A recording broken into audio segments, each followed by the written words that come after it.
আপনাদের প্রতি আমাদের কৃতজ্ঞতা শেষ। আপনাদের প্রচার, আপনাদের নির্ভীক সাংবাদিকতা আমাদের এই বাংলাদেশকে পথ দেখায়। আমরা জানি বিগত সময়ে বাংলাদেশের সাংবাদিকতার নামে যে কার্যক্রম হয়েছে এগুলোকে সাংবাদিকতা বলছে। এগুলো আমাদের জন্য, দেশের জন্য গর্বের বিষয় ছিল না। আপনাদের এখন সমস্যা এবং মুক্ত সাংবাদিকতা আজকে আমাদের জন্য এই বাংলাদেশের জন্য একটা উজ্জ্বল দৃষ্টান্ত।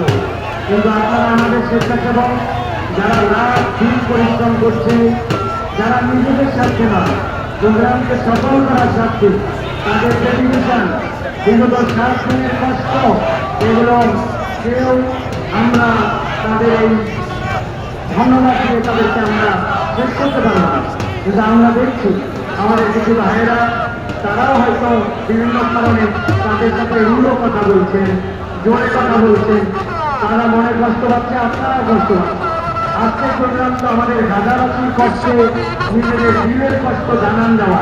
সুতরাং এখানে যদি আমরা ব্যক্তিগত কষ্ট, ব্যক্তিগত কারণে আমরা রাত দিয়ে নিয়ে যাই, তাহলে এটা আমাদের জন্য একটা বাজে দৃষ্টান্ত হবে। আমি আমার মিডিয়ার ভাইয়ের কাছে বড়দের অনুরোধ করবো, আমার স্বেচ্ছাসেবক ভাইয়েরা আপনাদের প্রতি অনুরোধ করবো, আমি আপনাদের সাইফুল্লাহ বলছি, আমি আপনাদের ভাই বলছি, যারা আমাদের নিয়ন্ত্রণে আমাদের কমান্ডে আপনারা কাজ করছেন, দয়া করে জন্য ব্যবহার করবো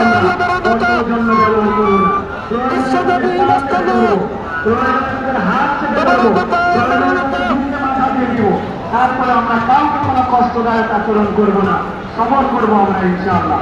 আমরা স্বীকার করেছি আমরা আজকে এই কষ্ট মেনে নেব জন্য আমরা আজকে স্বেচ্ছাশ্রম দেওয়ার জন্য এসেছি। সুতরাং আমি আমার মিডিয়া ভাইদেরকে দয়া করে আপনারা এমন কোনো বিহেভিয়ার করেন না যাতে করে তারা মনে কষ্ট পায়।